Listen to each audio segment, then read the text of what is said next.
Well,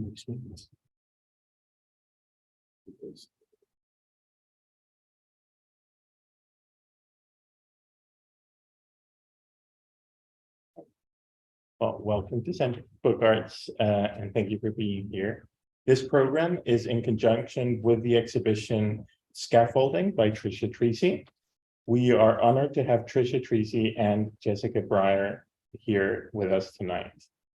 Before we start, I'd like to acknowledge that we are on unceded territory of the Lenni Lenape people. Scaffolding is an exhibition that uncovers a collection of printed grids, patterns, and geometric frameworks from our constructed and natural environment. Tricia Treacy's work invites us to look at the structures that shape our world, the grids that underlie our buildings and landscapes, and the patterns that emerge from them. Tricia Treacy will be in conversation with Jessica Brier, curator of photography at the Loeb Art Center. They will explore the ideas behind the exhibition, the creative process of the artist, and the broader implications of this work for our understanding of the built environment. Before I introduce Tricia and Jessica, I would like to give special thanks to our members and donors. Support for the exhibition Scaffolding and this program is provided by the New York State Council on the Arts with the support of Governor Kathy Hochul and the New York State Legislature, and public funds from the New York City Department of Cultural Affairs in partnership with the City Council. Tricia Treacy, creative studio practice, weaves print media, collaboration, language, and design into participatory and interdisciplinary projects. She attempts to blur the boundaries of art and design while extending the notion of a book. Her work is narrative and tactile and should be experienced with hands slowly. Tricia is a recipient of a project grant from the Center for Craft, Creativity, and Design, a Rome Prize in Design from the American Academy in Rome, and Women in Design Biennial Award in the Researchers category for Association Italian Design of Visual Communication. Her work has been exhibited widely and is in over 60 collections. She is an associate professor and co-chair of the Studio Art Department at Dartmouth College in New Hampshire. Jessica Brier is a writer, curator, and historian of art and design with a focus on intermediality of photography, print, graphics, and architecture. Her projects emphasize the interconnectedness of theory, materiality, and form in artistic practice and reception. Her most recent exhibition, On the Grid, Ways of Seeing in Print, surveyed photography, prints, and artist books from the mid-19th century to the present, offering a new understanding of the grid as both an oppressive scopic regime and liberatory tool of Western culture. She currently serves as the curator of photography at the Loeb Art Center at Vassar College and previously held positions at the San Francisco Museum of Modern Art, Headland Center for the Arts, and Robert Mapplethorpe Foundation. She holds a PhD in art history from the University of Southern California and MA in curatorial practice from California College of the Arts. Welcome, Tricia and Jessica.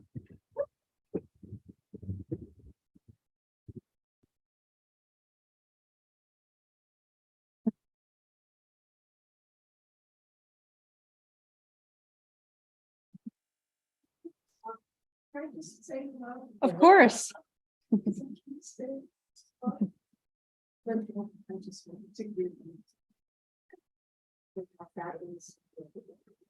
Oh, thank you.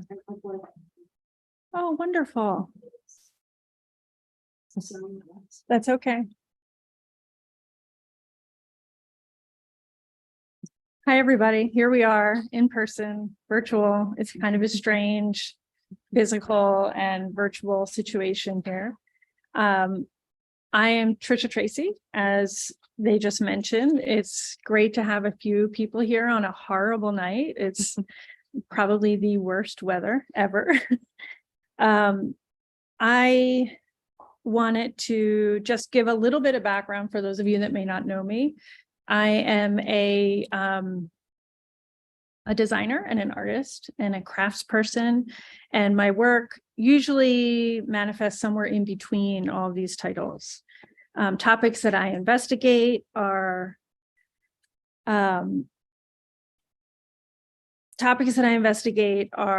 botany, writing, privacy, mapping, interconnectedness, the temporal nature of humanness, and structures. My practice is twofold in many ways. I am highly collaborative. I don't know who to look at here. It's so strange. It's like, look at the people here or look at the screens. So I'm very collaborative in my practice, but I also have a very intimate private practice. This book that I'm going to talk about here came from my intimate studio practice.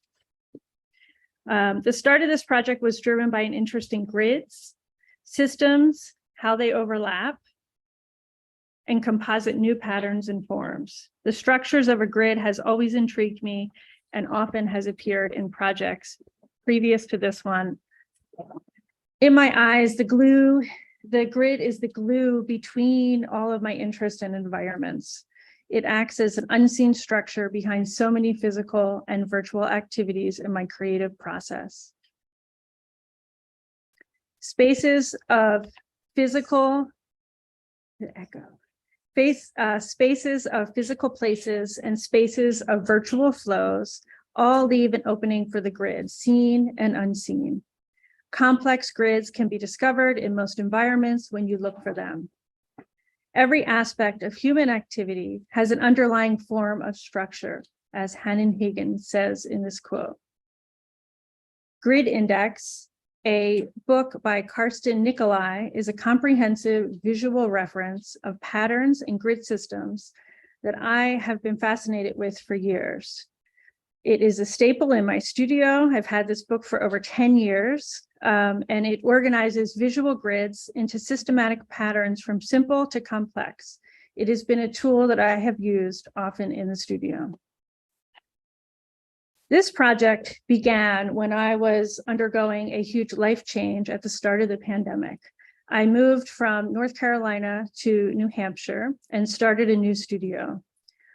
In this new studio, I decided to start a process of creating a reference manual of the colors that I had on my new Riso machine to be able to see how these colors would interact with each other, because they were new colors than I had before. These daily exercises that I used to do at the Riso were just to get started. They were during the time of the early pandemic. Nobody was coming into my studio. Nobody was meant to see these exercises. And they were kind of raw.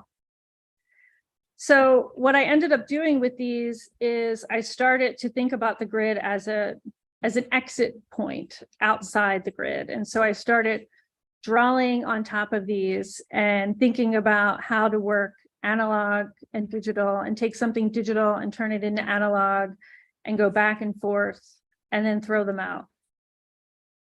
Then I realized all of the exercise that I did became remnants to be cut and discarded and collaged into new pieces. And then I started letterpressing on top of these collaged pieces using the same grids that I started with. About 6 months after I got to New Hampshire, I put up a show at the Strauss Gallery in the Hopkins Center for the Arts at Dartmouth College. At this point, I used where the project was at that point to show the grids that I had worked on. And I decided to create an installation, a web installation using string and monofilament to connect the grids so that they weren't so static in their square frames. The project wasn't complete at this time, but I also didn't know at this time that I was going to turn the project into a book. While the exhibition was up, it was up for almost 6 months because of the pandemic. So I had a lot of time to go back and forth into the exhibition. And I decided to work with different materials. So I laser cut blocks using the same grids. I also started working with photography and finding grids in the natural environment. I've always been fascinated with nature, and I had this moment on these walks during the pandemic that the natural environment has just as many, if not more, grids than our developed and planned environment. So at this point, I decided to start printing these photographs of natural grids and juxtaposing them against each other. It was at this point that I went to the Jan van Eyck to print at the print shop there with Paul John to experiment with color as well. So at the print shop, they had fluorescent inks, which I did not have access to. And so I decided to print in fluorescent inks. And I also completely reshifted the book at that time because I realized I could then have two voices using color. So I printed half of the book there and carried it back by hand, you can see. When I returned, it was at this point that I started working with the text and bringing the text into the book. I worked with the text. I made stencils out of on the laser cutter out of paper and used them as pressure prints on the letterpress to weave the text into the book. You can see my process is not a one-step process. When the book was finished, everything was sent to California, and the binding was all done by John Demerit in Oakland, California. At the same time, I started experimenting with the UV light and how to show the work as printed pieces. This is one of the UV light boxes that is still being worked out. And then this is a copy of the book. There are it's an edition of 22. There are two different colors on the cover. Some are yellow, some are pink. This isn't the best documentation, but it gives you a sense of how the book has two different views. So you can see what happens under the UV light compared to the daylight. The daylight book viewing experience is very quiet and soft and similar to people who walk through life and don't see the grids, whereas the other one is the grids are in your face for those of us that can't stop seeing the grid in our environments. After the book was complete, I created a small zine of edition of 30, using all of the remaindered prints from the book. And they sold so quickly. And then I decided to do a second edition here at the Center for the Book Arts. And they are on sale now. So you can see on the top, that's the first zine that was made. Each one is slightly different because they were all using remainder prints. And the second one is an edition of over 100. Now I'm going to turn it over. We're going to swap. Yeah. Okay. Hi, everybody.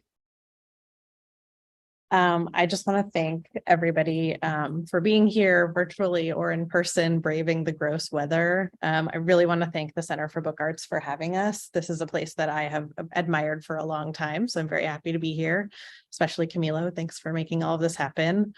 And thanks to Tricia for your generosity in opening up an artist talk to a conversation. The reason that I'm here is because I, as Camilo mentioned, was working on an exhibition. I think we first met virtually maybe a year and a half ago, Tricia and I, in Zoom land during the pandemic, and realized that we were both kind of grid obsessed. I was working on an exhibition up at Vassar College where I am a curator, which included a bunch of the images that you're seeing on screen, works from the mid-19th century up to the present, this sort of big sweeping survey of the collection. And I was really interested in how grids show up in printed matter so often. So in photography, which is technically my area, but also in, of course, in prints and artist books and sculptures, and of course, lots of other things. And so we started talking about our mutual interest in the grid.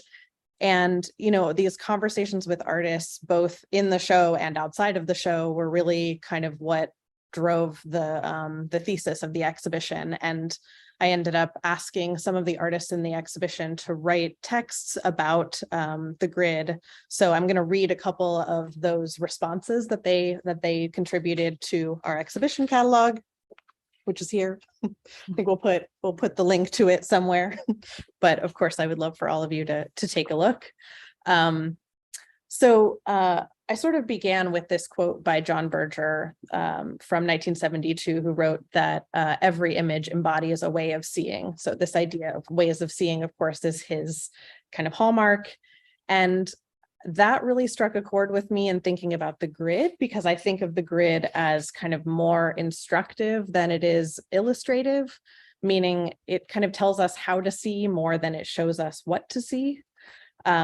So if that's true, if every image embodies a way of seeing, then what kind of way of seeing is the grid? So that was really the point of departure for the exhibition and the question that I was asking of artists, including Tricia. And of course, I got lots of conflicting answers, which is what makes the grid an interesting topic.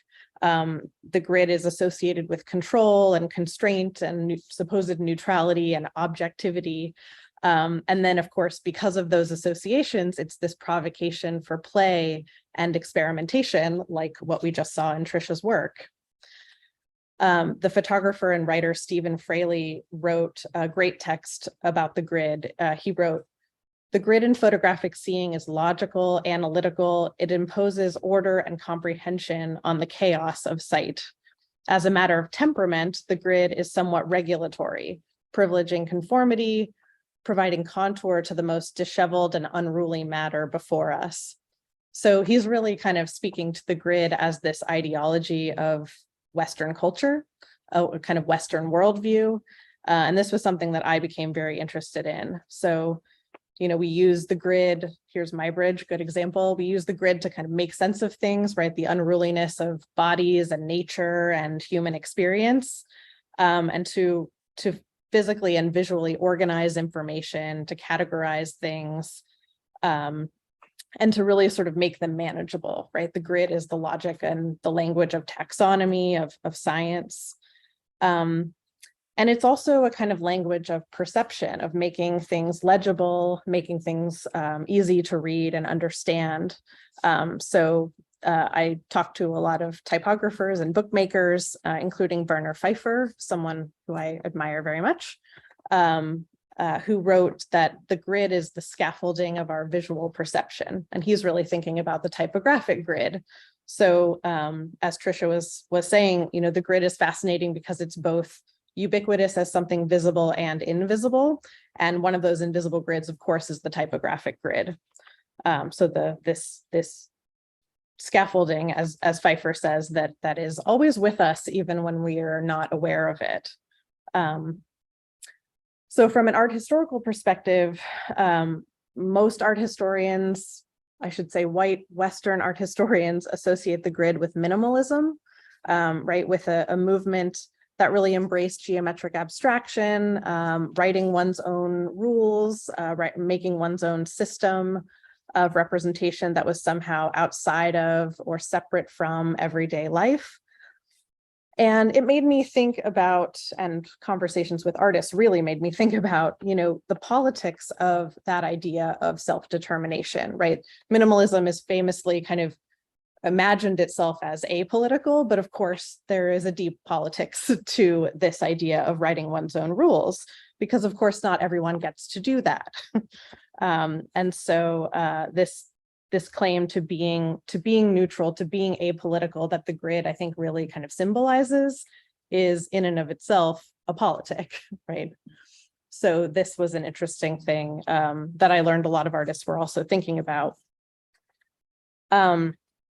So as I said, a lot of artists are obviously thinking about the grid as a provocation for experiment. Jared Bark, whose work will come up in this cycle of images at some point, wrote, "I thought of the grid as a gate I could push anything through."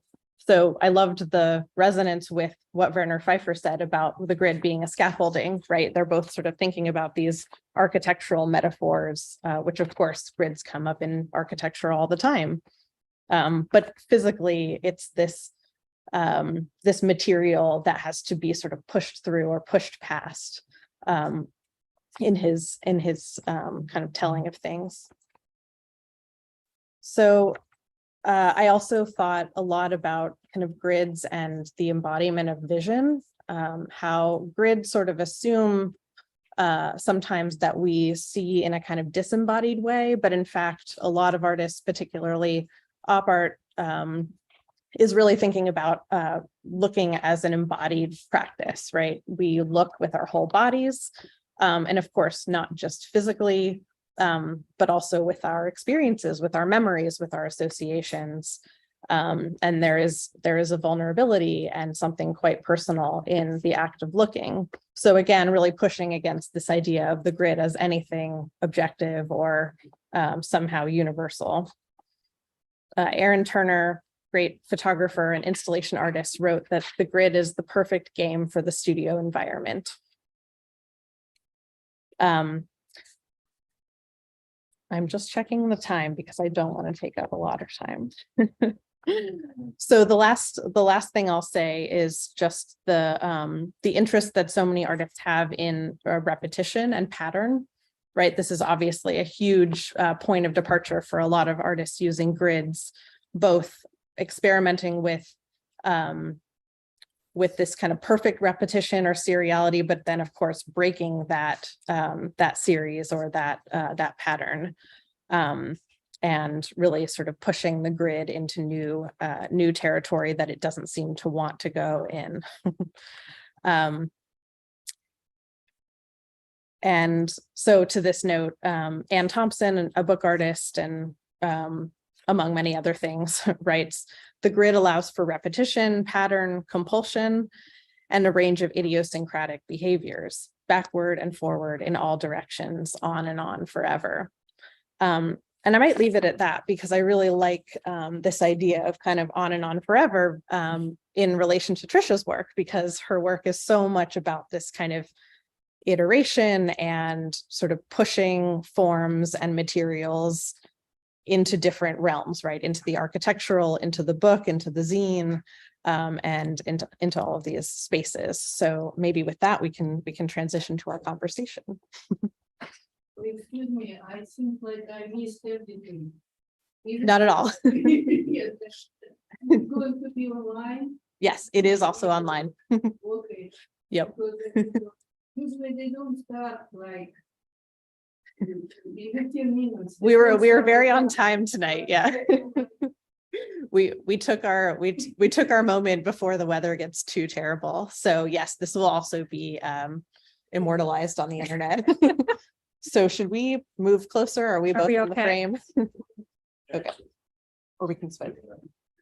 Okay. Oh, so I should go here now and then here. Yep. Great. So we'll just have more images for your eyes as we go. So should we start with questions or should we see if someone here, maybe we Sure. should start? I know Yeah. you have some good questions. Yeah, I have many, but I don't need to dominate the question asking at all. Do you want to start? Sure. Well, we could talk about this question of space, right? That I sort of ended on. Mhm. You know, I was really interested in the adjacent exhibition, which I highly recommend to everybody. Aside from Tricia's great show, this exhibition curated by Megan Liberty, which refers the introductory text refers to a field of book art production. And that word field just kind of caught in my brain when I was looking at it and I was thinking about Tricia's work, because it occurs to me that a field is this great kind of encapsulation of how books work, right? That they are these physical objects, right? Like the zine, that sort of have boundaries in some ways, but they also don't at all, right? They are meant to be handled.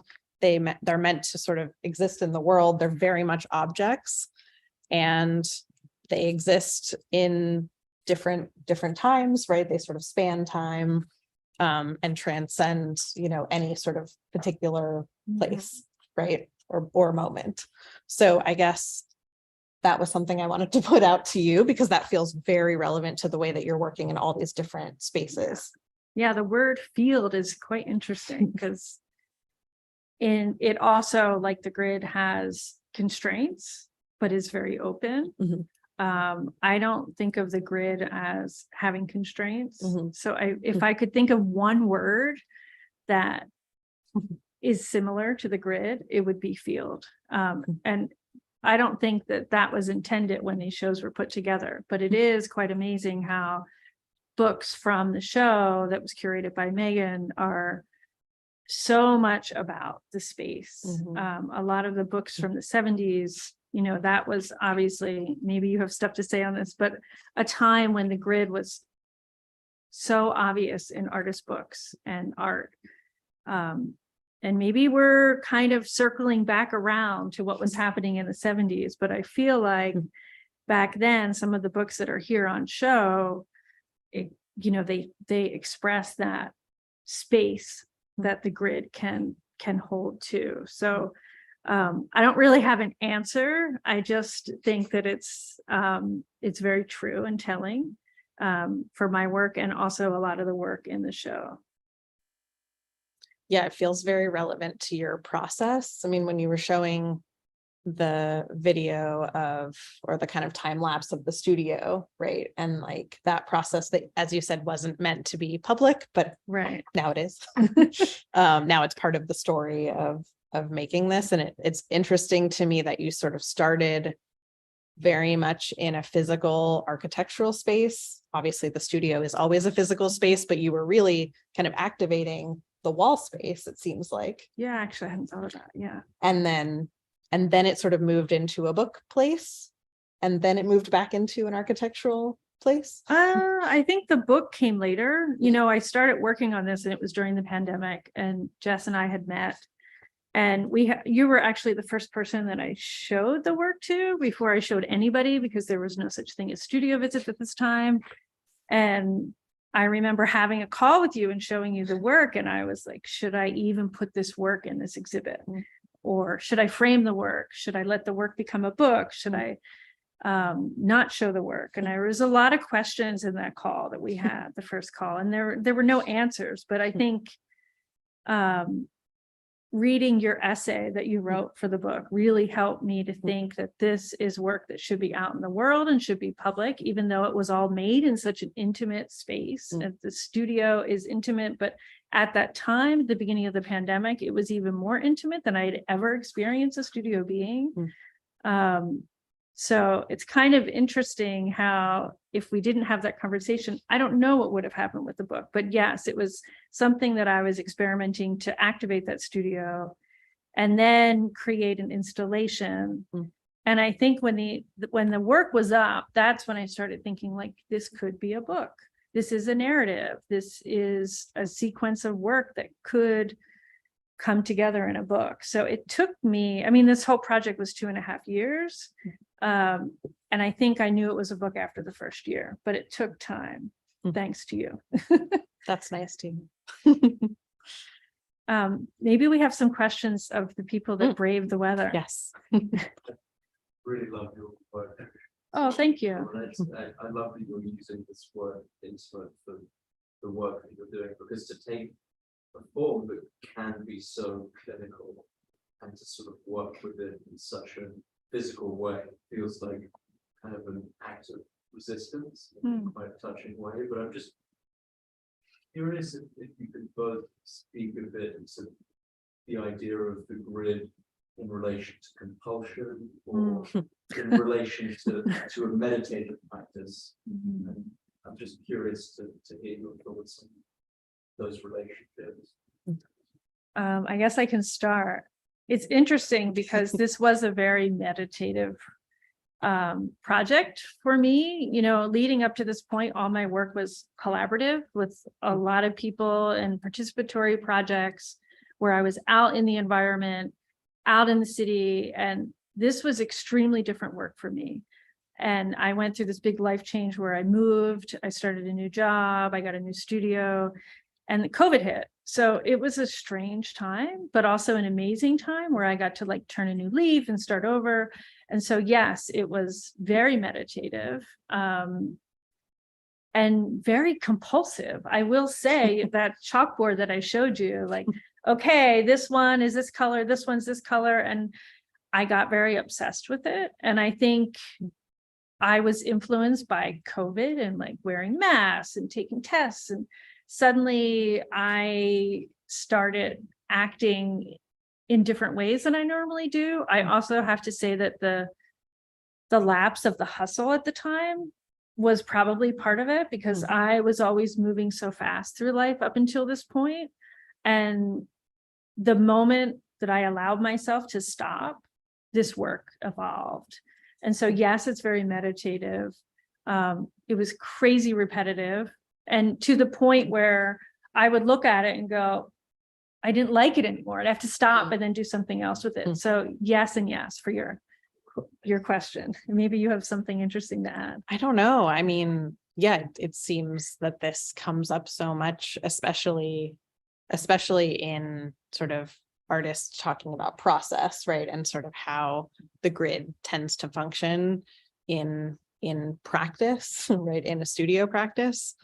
I think to me, one thing I find really fascinating about the grid is how it can become this kind of hypnotic form, and this form that sort of breaks the spell a little bit, right? It can be something that you're just sort of, and I find this with Tricia's work for sure, where it's just so like the forms are so sumptuous and you just kind of want to like dive into them.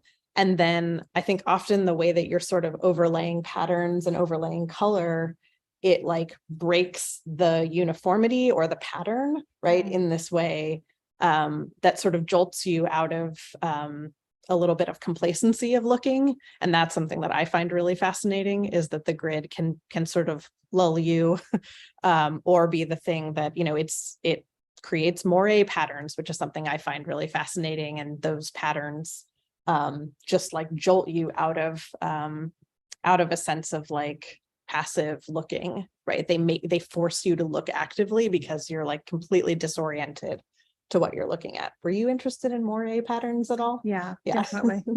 And dot Tell us more patterns. about And, yeah, I don't know. It's kind of interesting because to me, this project is very much an expression of my internal and external worlds.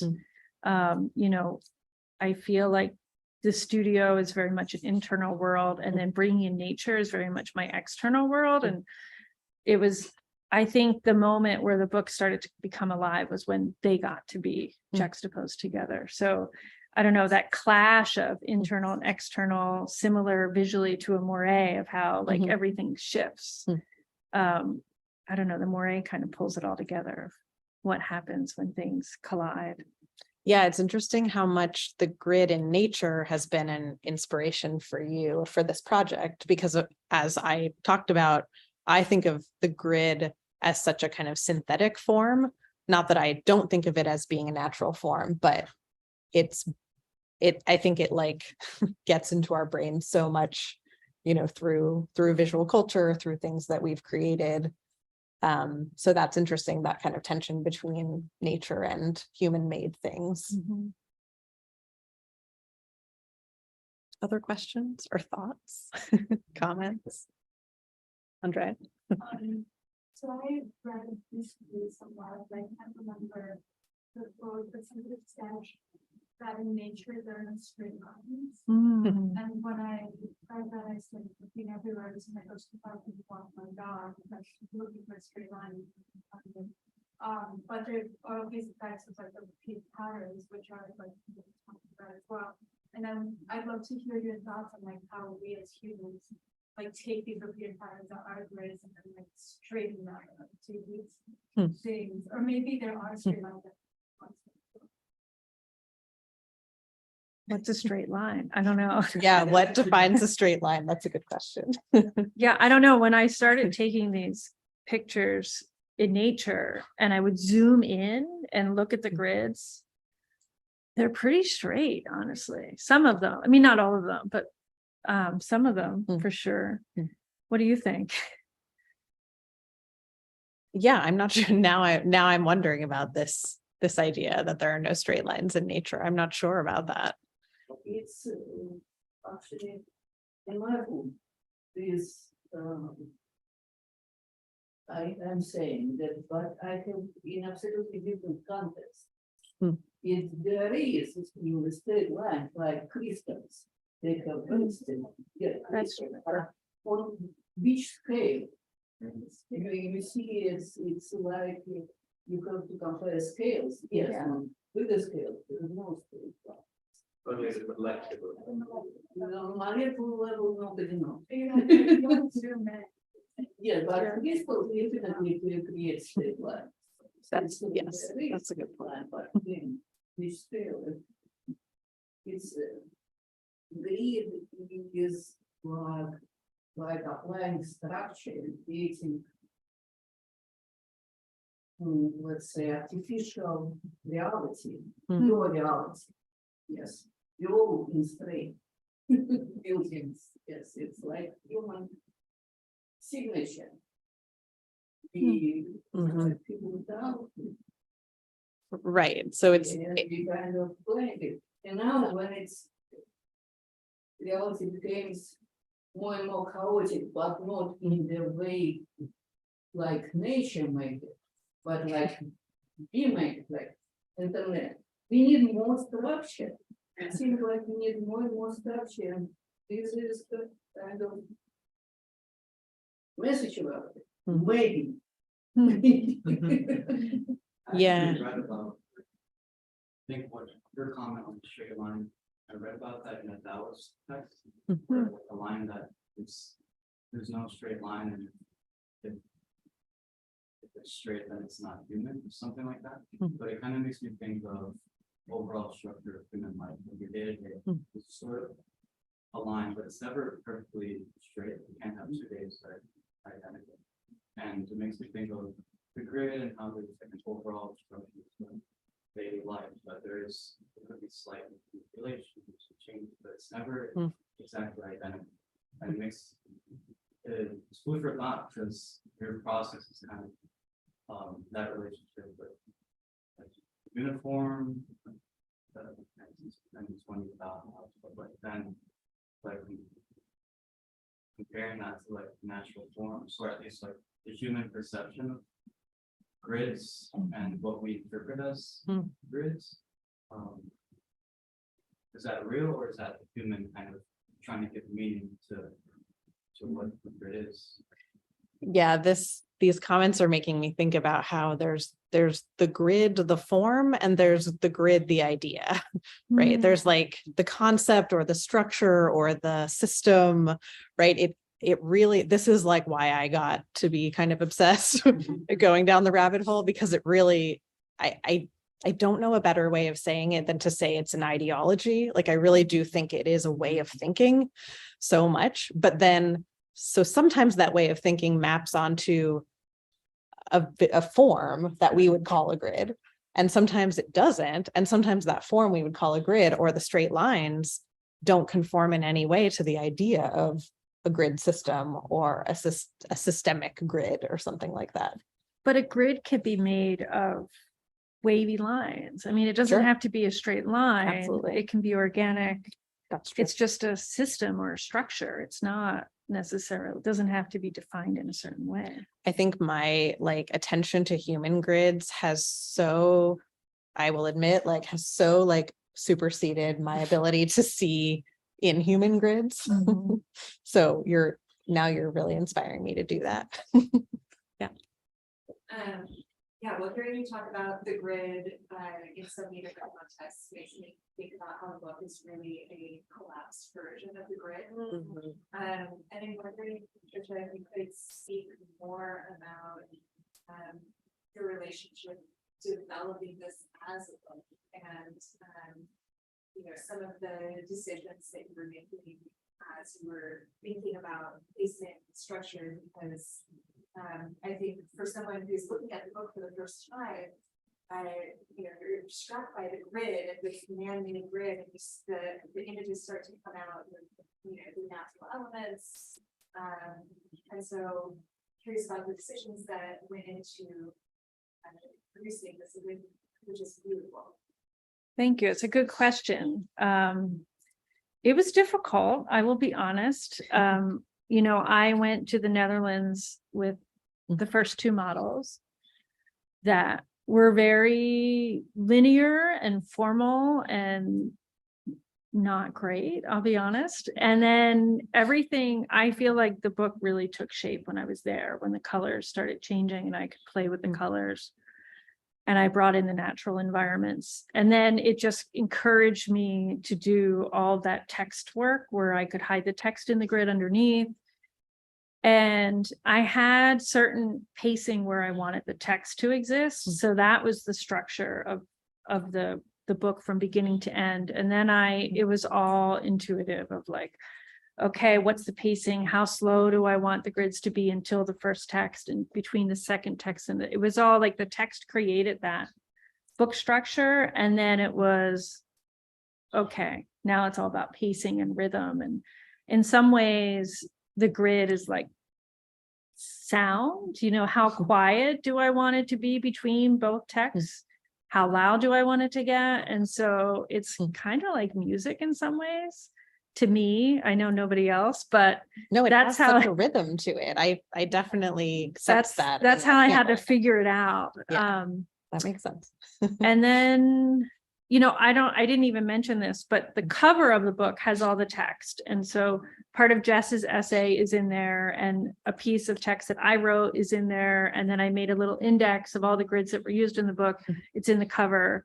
And it was a real intentional decision to have all of that text separate, hidden, so that people could experience the pacing of the book without that, but then they could reference that.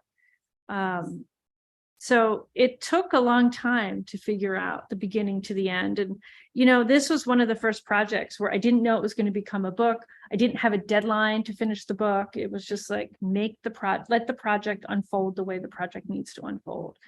And I have to be honest, I want all books to be like this, because I feel like we rush books because we have a deadline or an exhibition or a book fair. If you let the project dictate the timeline, you always end up with a better result. And this is honestly the first time in 20 years that I let the project dictate the timeline. And it's much more successful than other books that I've done. So I think the time to figure it out and go slower was really important. Does that answer? Yeah, absolutely. I think your answer brought up another question for me. Mentioning the book almost as music, grid, but also these two voices where you have the quiet, apparent and regular light voice, and then the UV reactive portion of the book. And I'm also curious about how the decision to make a UV reactive book came in, because I feel like that's also fairly uncommon. And the relationship of those two voices. Good question. That all happened when I was in the Netherlands. So I was there for a work week. It was my first time traveling after the pandemic, and, you know, working with PJ. I know the first thing I wanted to do was the fluorescence, and we did it. And I was just like, and then I knew that they lit up, and, you know, that's when I thought, oh, this could really help the book to have more depth than it had at the time. And so then I was like trying to figure out how to have the fluorescence paste throughout the book in the time that I had to print there, because I don't have those inks here. So I had to like, okay, how am I going to be able to get these done? And, you know, I think it was kind of a nightmare for PJ. He would never admit it, but, you know, after that first day, I redid files, and I had to like figure out the pacing of where they would appear in the book. And every night I was like going back. Luckily it was during COVID and we weren't going out. So I was just like back to my little place and redoing files. and trying to get as much fluorescent ink in this book as I could so that there could be a consistent second voice throughout the book. And then it was just, now we have them here. So Yeah. I think it's really interesting that the grid is something that like by nature at least tends to be invisible. Mhm. So it's kind of something that supports what's there, at least when you're designing or drawing or laying things out. It's that what supports the images or the text, and then here it comes to like the forefront instead of just being at the back. But then at the same time, it makes you wonder, what is the grid of the grid? They're kind of floating in space, and the text appears also very like volatile maybe, or like airy. And yeah, I wonder like what is, it feels like a very abstract process. So my question is like that tension between abstract and concrete, which is like having a grid and designing within some constraints, but also using that grid to make things appear, how that like if you can share a little bit about your process and if you relate to what I'm saying. yeah, no, it's a great observation. I think a huge part of this book is to reveal the unseen. So, my thought was like, okay, the grid is always there. As a designer, as a bookmaker, we're constantly reminded of the grid. We're constantly told to hide the grid. Don't show your grid, hide your grid, or find a new grid, like make an organic grid. And that's like what we're conditioned to do in the design world. And so I wanted to kind of expose that a little bit. I think that's one of the goals of the book, but I also wanted to think of the grid as a metaphor for human emotions and human personality, and that we have our own grids within ourselves that we don't expose. And so I think, somebody could look through the book and go, oh yeah, it's just grids, grids, grids. But when you go slower and you think about what the grid can symbolize, it's much more complex. So I think, your observation is quite true. I don't have an answer, but I agree with you that, I don't know if you have anything to add, Jess. Well, I was thinking about that with the fluorescent ink. Yeah. Like this is, I got so excited when I like picked up the flashlight and like saw how it works, right?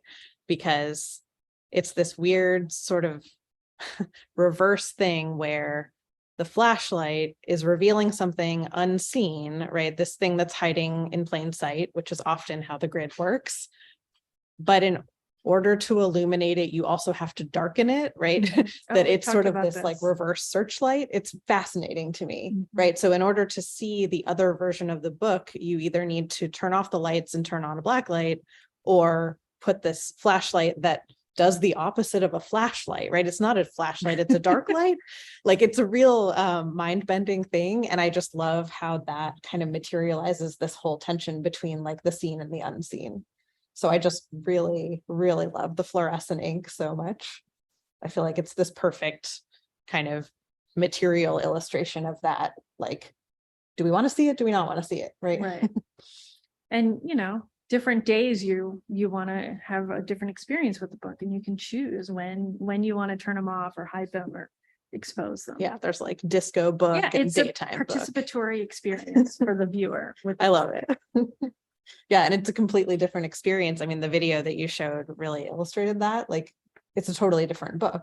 Yeah, but you're not going to often have that experience Sure. because who like hangs out in UV light in the dark, right? But now I would like to. But now you can. But it's something that really highlights an aspect of artist work viewing that isn't always super apparent, which is by adding in a flashlight that shows you another layer of the book. It really does encourage the viewer to look deeper into the grid, to look for the thing that they're missing on the surface, because in so many artist books, there are these moments where you're reading through the book and you get 3/4 of the way through and you say, oh, wait a second, I have to turn back. And I think, you know, when we're thinking about the grid and this kind of like manufactured system, something that I think is really special about the book is its ability to defy a linear narrative, especially through the control of the reader or the viewer. And I think one of the successful aspects of this project is really highlighting that interaction, the viewer's discovery through reading. I guess that's a comment, but Related to that comment, what's your experience with readers of the book? Like, how, I think it's interesting to bring up the question of how do you read that book, or how have you seen other people read that book? It's a good question. I don't know if my answer is accurate because I'm the maker and not the viewer. You probably know more here from having it on display for the past 2 months. 2 months, I think it's been here. I have gotten feedback from people. The book, there's only 22 books and they're almost all gone. But the people that have them in collections have sent me messages, how great it is and how they take it out. It's a really good experience. You know, I actually, to be totally honest, I hadn't thought about how much participation is asked of people with this book. Although most of my projects are all about participation. So maybe it's like it was there and I didn't realize it. But I don't know, I guess that's like a happy thing that happened that I didn't think about, but I hope that people have a good experience with the book when they go through with the light. Here it's not as good because it's not dark. But hopefully in the future, the book will be shown somewhere in a dark environment. And so that can be a completely different experience. And I love the idea of the exhibition or the installation of the work being different everywhere it goes so that it can like move on and have its own life. Yeah, I feel like the way you're using materials also really activates it as something like a nonlinear object. Right, that you're using. Well, can you talk about some of the materials, because you're using a lot of different materials to print on, and I think that tactility really, you know, makes you want to sort of turn back and forward and sort of move around it, and it's not just a kind of page turning 1, 2, 3, 4, etc. Yeah, the first model was 1 kind of paper, the second model was 2 kinds of paper. By the end, I have 7 kinds of paper. It's a lot. Because, you know, the way you hold the paper when you start, you know, you use a different pressure if it's like a cover weight. As you get thinner, you know, you have to be more careful. And so I just kept getting thinner and thinner sheets as I was making the book. As I mentioned, I like the feel and the sound of the book as you turn the pages. Different paper makes different sounds. And then it was really important for me to use this as an opportunity to really push what a grid looks like on paper using different materials. So the laser cut blocks, the polymer plate, the Rezo, and they're all really different. And I think when you go through the book, some of the grids are quite simple and quiet, but depending on what paper it's on, depending on what color, depending on how it was printed, it has a different feeling. And so I wanted it to be a very tactile experience. question. Yeah. So I generally don't think of the grid as something that is gendered. But I did notice that both the edition as well as the zine have a pink cover. And there are a lot of natural elements that come in throughout the book. And I'm wondering, is a gender association intended within this work? No, not at all.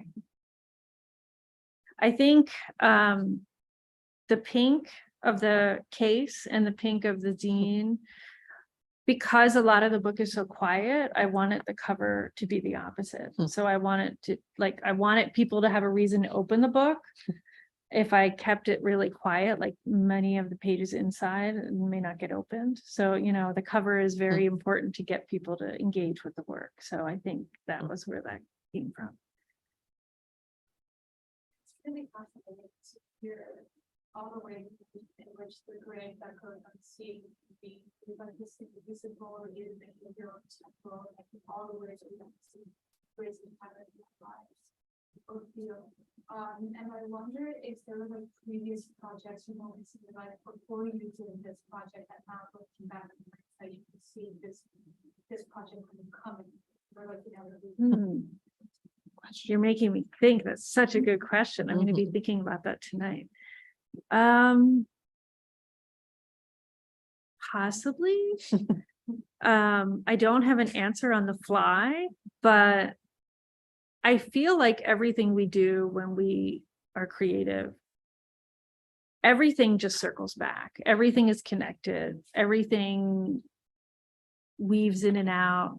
So I can't give you a specific example right now. I really have to kind of think it through, but I would be shocked if I wasn't slowly making this book over time until I knew I was making this book. But I don't have evidence for that right now, but maybe with some thought, I can give you specific examples, but probably.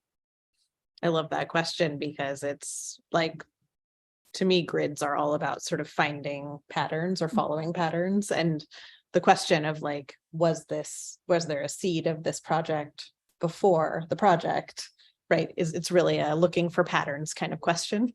Yeah. So that feels very grid-like in its thinking. This project is set on the next project. Yes. So yeah, how will it now dictate what the next project is? I don't know. My next project that I'm working on now is super different. It's a collaborative project with Arzu Oskal, a longtime collaborator, where we're working with code and making posters, and it's all about performing posters. It's like so different. So yeah, there's going to be a grid there because they're posters. But I mean, I feel like, you know, a grid isn't anything, so it will influence it. But I feel like having all this time alone in the studio and this kind of project, now I want to get back and work with people.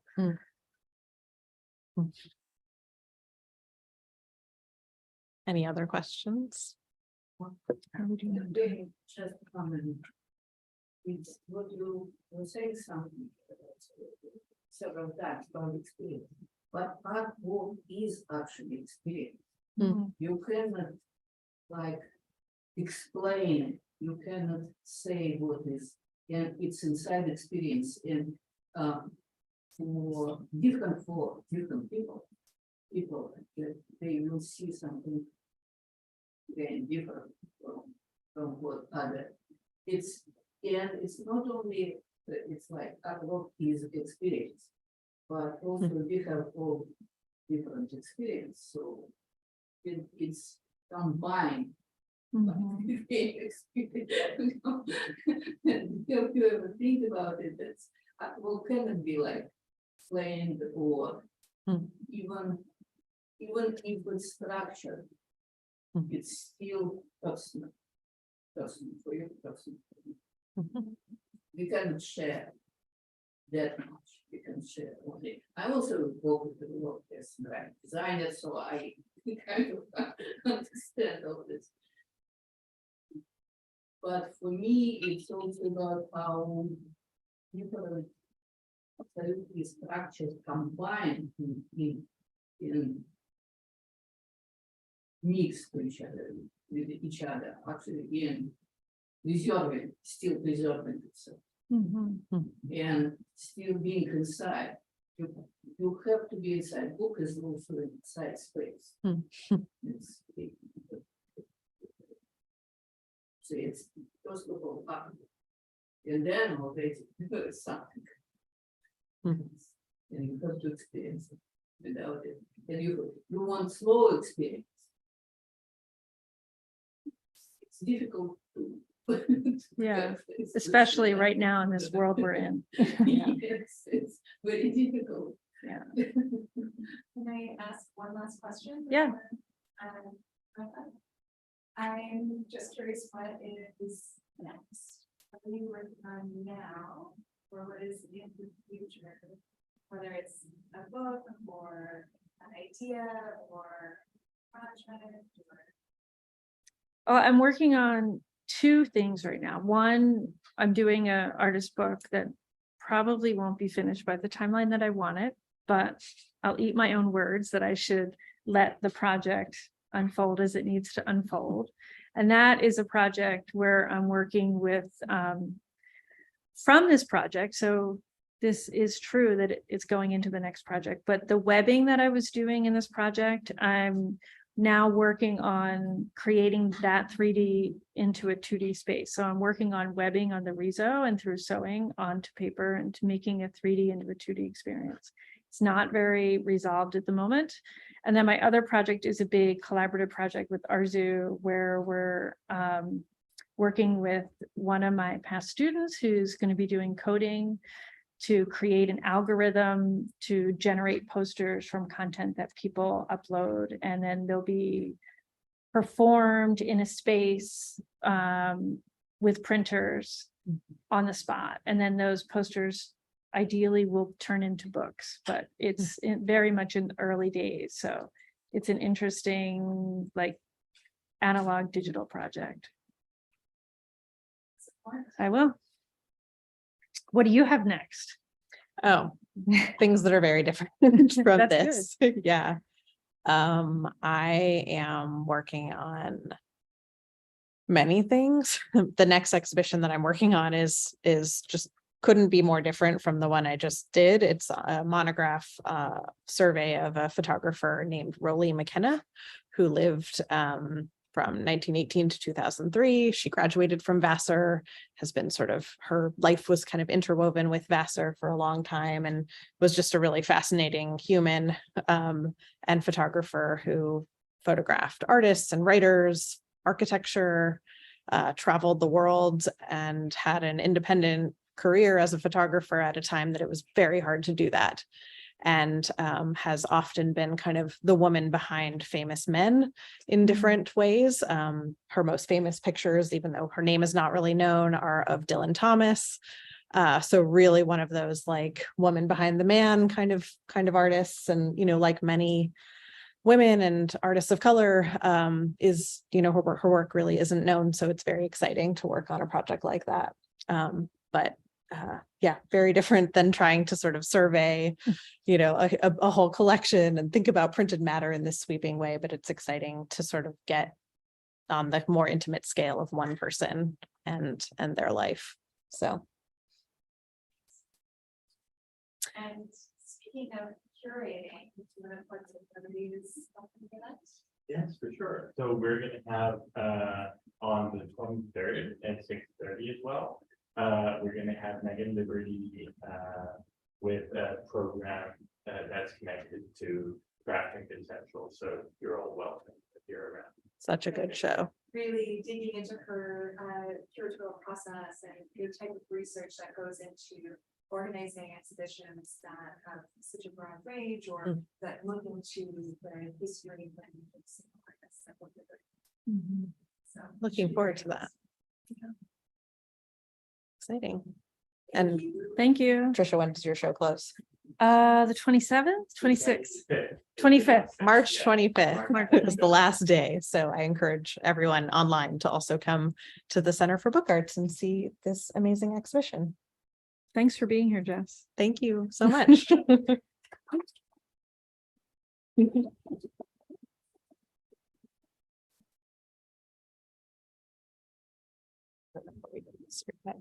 How do we turn that off? Is that off on his thing on?